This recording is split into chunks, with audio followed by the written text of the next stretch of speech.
côté, toujours avec Mathieu et Arthur, bien sûr, et nous recevons Michel Geoffroy. Merci d'être avec nous. Bonjour. Je rappelle que vous êtes essayiste et que vous avez écrit notamment Le meilleur des deux mondes. Cher Mathieu, pourquoi avoir invité Michel Geoffroy Alors, ce samedi soir? j'ai lu Bienvenue dans le meilleur des mondes, sous-titre Quand la réalité dépasse la fiction, qui est paru il y a quelques semaines, si je ne me trompe pas.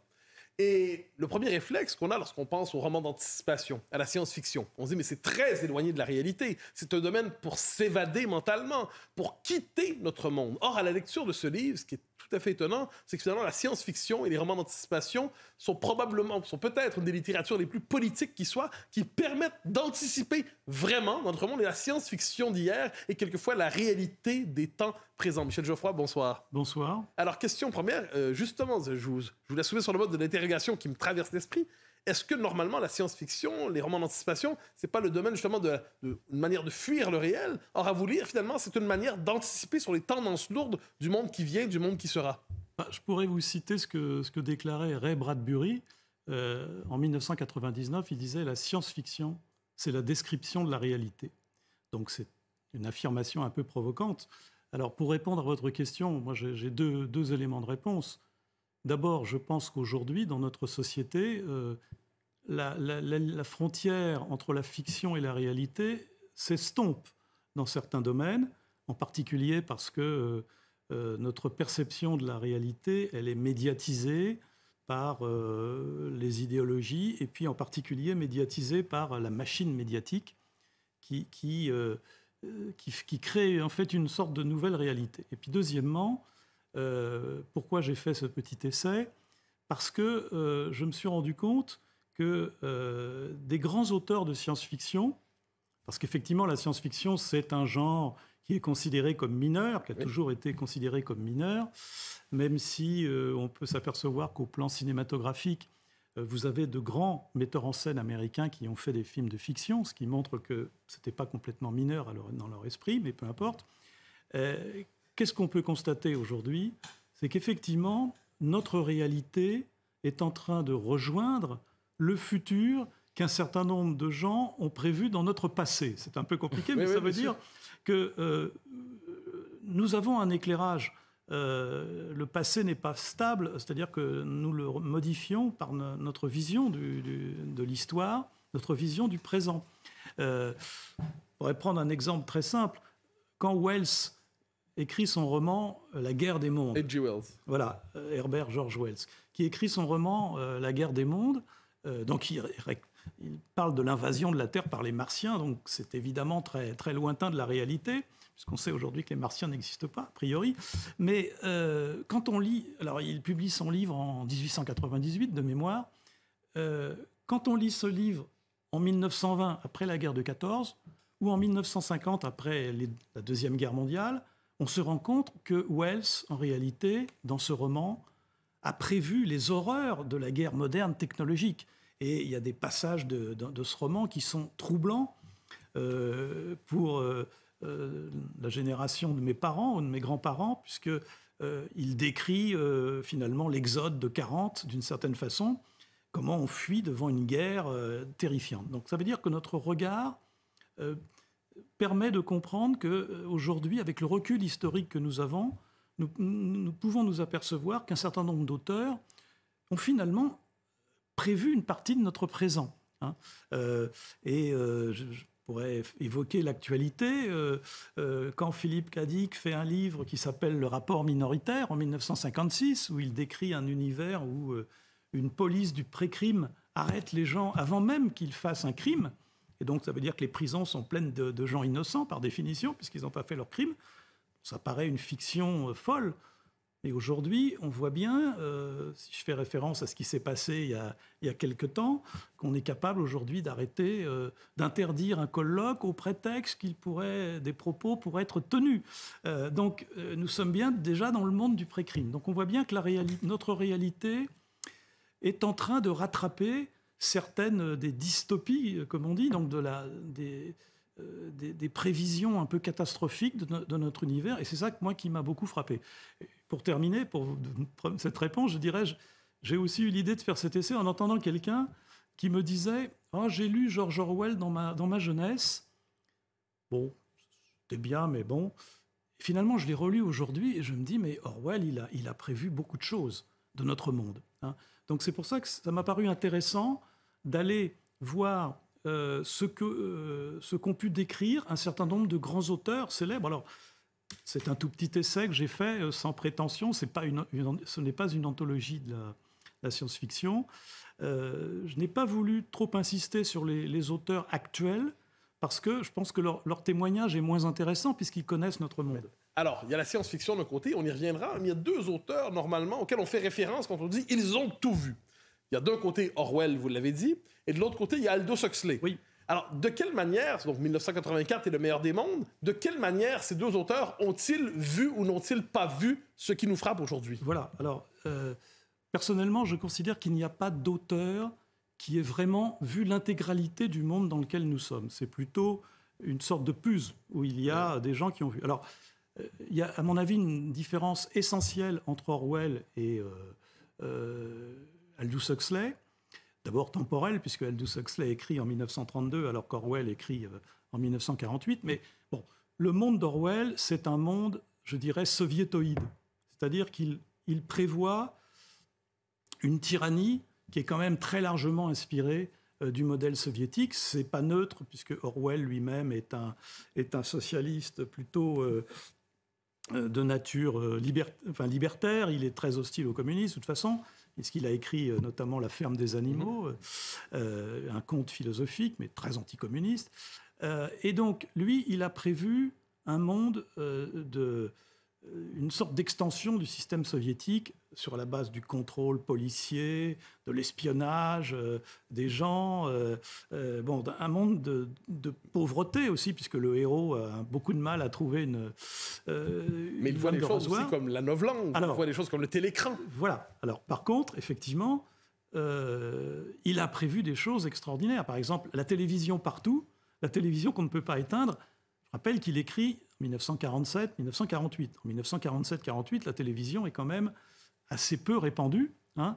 C'est plutôt un instrument de recherche, mais elle n'a pas parvenu dans... Et la télévision qui vous voit aussi. Alors en plus, la télévision qui vous voit. Moi, je considère que la télévision qui vous voit, le télécran, c'est Internet. Hein, puisque l'Internet conserve les données de consultation et c'est d'une certaine manière un moyen de nous surveiller, de nous voir. Bon, donc ça, c'est le monde orwellien. La novlangue aussi, qui est d'ailleurs rentrée dans la langue courante, la déconstruction de l'histoire, le fait d'effacer les personnalités qui sont devenues politiquement incorrectes. Là, ça renvoie très clairement au système soviétique, c'est très clair. Alors, la grande différence avec, et l'intérêt, à mon sens, de l'œuvre d'Aldous Huxley, c'est que Huxley dit tout à fait autre chose. Il dit, mais pour... imposer quelque chose aux gens, pour faire une société tyrannique, on n'a pas forcément besoin de barbelés, de policiers et de terreur.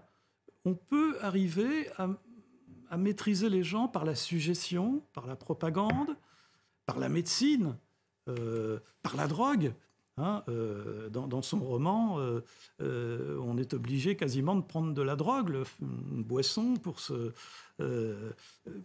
changer la réalité, pas être soumis à cette réalité. Donc, il y a ces deux mondes, ces deux visions, je dirais, différentes. Si on voulait faire un peu de philosophie politique, on dirait que ça renvoie un petit peu au modèle de Tocqueville, quand il disait il y a la Russie d'un côté et l'Amérique de l'autre. Ce sont deux systèmes différents, mais finalement, ils risquent de progresser dans le même sens. Bon, donc c'est un peu ça. Et je crois que nous vivons donc dans un monde qui est un mix des deux. C'est-à-dire que nous avons emprunté, ou plus exactement, on nous a imposé au monde orwellien la novlangue, la police de la pensée, le ministère de la vérité, d'une certaine façon, qui est aujourd'hui largement mise en œuvre par les médias, d'une certaine façon. Et puis, on a, au monde d'Aldous Huxley, on a l'importance de la propagande, l'importance de la médecine comme moyen. C'est le biopouvoir. Hein. Je veux dire, on a vu ce qui s'est passé avec la Covid. Donc, on voit bien que l'état bienveillant peut devenir un état de domination. Arthur de Vatrigan. Alors dans la science-fiction, vous avez globalement deux camps. On a les écrivains qui écrivent des utopies et les écrivains qui écrivent des dystopies. Ceux qui sont pessimistes et ceux qui sont optimistes, ceux qui sont pour le progrès et ceux qui s'en méfient. Et à vous lire, à vous entendre, on ne s'est pas méfié parce qu'on a couru vers le progrès. Donc comment expliquer que ce sont les utopistes qui ont triomphé des dystopies? Alors, moi je dirais, d'abord dans l'histoire, c'est plutôt les utopistes qui triomphent et pas les gens réalistes. Hein. D'ailleurs, le XXe siècle, c'est le triomphe de l'utopie progressiste, hein, ou d'une manière politique, on pourrait dire c'est le triomphe de la gauche et de tout son appareil intellectuel. Donc, l'utopie a un caractère séduisant. Hein. Le réalisme n'est pas très séduisant. Hein. Donc, me semble-t-il, l'utopie a plus tendance à se réaliser dans l'histoire alors pour le meilleur ou pour le pire, hein, effectivement. Alors, vous avez raison de le souligner. Si j'étais provocateur, je dirais le progressisme, c'est une sorte de science-fiction politique, si vous voulez. C'est la même chose que la science-fiction. Le progressisme, c'est le culte du progrès, de l'avenir, hein, des lendemains qui vont chanter. C'est le culte de la science qui va permettre à l'homme d'être comme des dieux, comme disait le serpent dans le Jardin d'Éden. Et puis, en même temps, c'est une fiction parce que cette idéologie repose quand même sur une conception de l'homme qui n'est pas avérée scientifiquement, qui est une conception poétique de l'homme, comme l'avait Jean-Jacques Rousseau. Mais ce n'est pas une conception très réaliste, c'est une conception fantasmée de l'homme. Donc, si vous voulez, c'est pour ça qu'il y a une sorte de rencontre entre le progressisme et la fiction. Mais il y a deux volets. Enfin, ce que vous évoquez, c'est les deux volets. C'est jamais que les deux volets de l'utopie. L'utopie fait rêver, l'avenir à Dieu, et puis il y a la réalité du modèle utopique qui, lui, ne fait pas rêver du tout, qui est au contraire, qui fait peur. Alors, un des grands thèmes de l'époque présente, des temps présents, c'est ce qu'on appelle le transhumanisme, hein, ou l'idée d'un humain modifié d'une manière ou de l'autre. Est-ce que la science-fiction, telle que vous l'avez lue, relue, annonce ce qu'on appelle aujourd'hui le transhumanisme? Écoutez, lisons L'île du docteur Moreau de Wells. Qu'est-ce qu'il raconte? Il raconte qu'un médecin un peu spécial, dans une île, essaie de transformer les animaux en hommes. Hein. Évidemment, l'histoire va mal se terminer, mais ce thème, il est sous-jacent, il a été traité par un certain nombre de gens.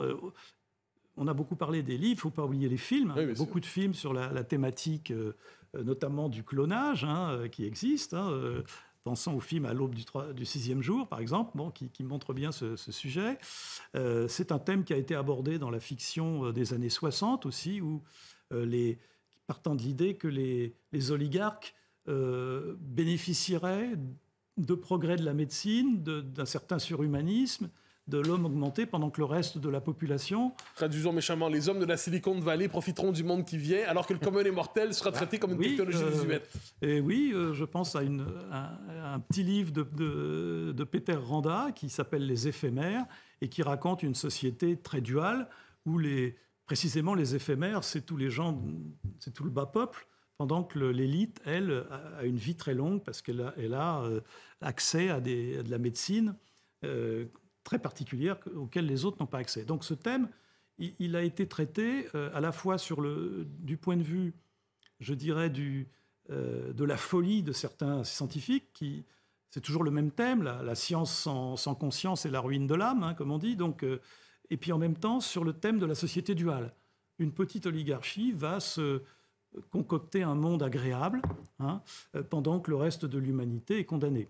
Alors l'autre thème des années présentes, des jours présents, des minutes présentes, c'est l'intelligence artificielle. Oui, tout à fait. Et quand on pense à des films, alors là je trahirai mon jeune âge, mais des films de ma jeunesse, Terminator, qu'est-ce que c'est Terminator? C'est ce monde où les systèmes de défense sont confiés à une intelligence supérieure artificielle et finalement, par leurs algorithmes, conduisent le monde à la guerre nucléaire. Oui. Bon, alors c'est une image parmi d'autres, mais est-ce qu'on peut dire que l'intelligence artificielle, dans sa part inquiétante, a aussi été anticipée par la science-fiction? Oui, ça je pense que c'est toute la thématique des robots, hein, la robotique.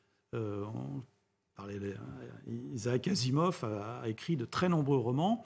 Alors, il me semble que cette thématique recycle un certain nombre de grands archétypes classiques. d'abord l'archétype de l'apprenti sorcier, hein, fondamentalement, je crée une machine qui va m'échapper. On pourrait penser au golem de Prague, hein, cette même thématique, l'homme fabrique des choses et il ne les maîtrise pas. Alors ça renvoie à un grand courant dont on n'a pas trop parlé, mais qui est très important, notamment chez Wells, qui est l'inquiétude devant le monde de titans dans lequel on rentre du fait de la technologie et de la science qu'on ne maîtrise pas. Ça, c'est un thème qui apparaît et donc qui se traduit effectivement dans la peur du robot, dans la peur de l'intelligence artificielle qui va prendre notre place et non seulement qui va prendre notre place, mais dans le cas de Terminator, qui va nous détruire. Donc ça a été un thème important, alors qui a aussi été traduit sur un autre plan, la dépendance des hommes à l'égard de cet outil. Moi, il y a un roman que j'adore, qui est Un bonheur insoutenable d'Ira Levin, qui est écrit en 1970, qui, lui, est, à mon avis, une bonne synthèse entre les deux courants qu'on évoquait tout à l'heure, et qui montre une société qui est entièrement dépendante d'un gigantesque complexe informatique qui est sous les Alpes, et tout est dirigé par ça. Les gens ne prennent des décisions que parce qu'ils sont soumis, parce qu'ils utilisent cet outil informatique. Ils sont devenus, en quelque sorte, des victimes du système. Donc ça, c'est vraiment un grand thème, effectivement, un grand classique de la science-fiction, la révolte des robots. Bon, alors il y a évidemment un volet ludique, ludite, plus exactement, ludite. Ça peut être ludique aussi, mais enfin, c'est surtout ludite, à savoir, l'informatique, l'informatisation, l'IA va me prendre mon travail et mon humanité. Je pense que c'est un vrai sujet. Arthur de Matrigan. Pourquoi les auteurs que vous citez, même ceux les plus connus, sont-ils majoritairement anglo-saxons? Alors là, c'est très révélateur, à mon avis, que George Orwell, en 1984, son Océania, le pays imaginaire qu'il évoque, en fait, ce sont des pays anglo-saxons. Il a divisé le monde en 3 catégories. Il y a l'Est, il y a l'Asie et il y a l'Océania, pays anglo-saxons. Je pense que ce n'est pas neutre parce que, d'une certaine façon, il a anticipé l'idée que la tyrannie ne serait pas uniquement une tyrannie orientale et asiatique, mais que les facteurs tyranniques allaient aussi toucher notre société occidentale, qui a quand même été, personnellement, qu'est-ce que c'est que l'Occident aujourd'hui? C'est l'espace qui est formaté par les pays anglo-saxons, par notamment l'idéologie anglo-saxonne des réalisations matérielles et puis de la vocation universelle à imposer un ordre considéré comme idéal. N'oublions pas un témoignage extraordinaire qui est celui des dissidents soviétiques passés à l'Ouest. Au début, ils sont accueillis à bras ouverts parce qu'ils permettent de critiquer évidemment l'Union soviétique à juste titre, et puis d'autre part parce qu'ils portent déjà la grande révolution des droits de l'homme derrière, qui est en train d'arriver. Mais qu'est-ce qui va se passer? Malheureusement, au bout d'un certain temps, les dissidents vont être effrayés, parce qu'ils vont dire « Oh là là, mais l'Occident est sur la même pente que le système soviétique. » Avec cette circonstance aggravante, disent-ils que nous, on n'aime pas la dictature, on n'aime pas la tyrannie, mais vous, les Occidentaux, vous aimez la tyrannie, vous aimez votre servitude. Témoignage très, très dur et très fort. Alors, je pense que ce n'est pas neutre. Comme je le dis tout à l'heure, la science-fiction invoque un peu le progressisme. Elle fait, et donc, la science-fiction se développe à la fin du 19e, puis surtout au 20e siècle, tel qu'on l'a connu, qui est le siècle du progressisme, le siècle de la puissance des pays anglo-saxons, la puissance de l'américanisme. Donc, ce n'est pas complètement neutre. Mais je précise qu'il y a quand même une science-fiction soviétique. Et française aussi. Et c'est française, bien sûr. Mais c'est aussi révélateur que beaucoup d'auteurs de science-fiction français ont voulu prendre des noms anglo-saxons. Il nous reste moins d'une minute. Imaginons, dans les auteurs, les livres qui paraissent aujourd'hui et qui annoncent le monde de demain, quelles sont les tendances annoncées par la science-fiction des temps présents? De quoi doit-on s'inquiéter, autrement dit? De tout, je dirais. Non, mais il y a une tendance au pessimisme ambiant qui apparaît. Je citais tout à l'heure Alain Damasio. Beaucoup de ses ouvrages tournent autour du thème de la révolte contre un système totalitaire. Je pense à La zone du dehors, par exemple. Donc c'est à la fois pessimiste et optimiste. Parce que ça veut dire aussi que si on est face à un système qui veut réduire les libertés, ça veut dire que, comme j'ai eu l'occasion de l'écrire dans un autre essai, le monde est en train quand même d'échapper à un certain nombre de gens, à certaines oligarchies. Donc il faut avoir une certaine vision de l'espoir quand même sur l'avenir. L'avenir est ouvert, comme dit un personnage du roman de Philippe Dick, Le Maître du Haut-Château. Merci beaucoup Michel Geoffroy pour cet éclairage. Je rappelle votre ouvrage et votre essai sur le meilleur des mondes. Bienvenue dans le meilleur des mondes. Merci à tous les deux. Merci Mathieu. Merci Arthur. Dans un instant, restez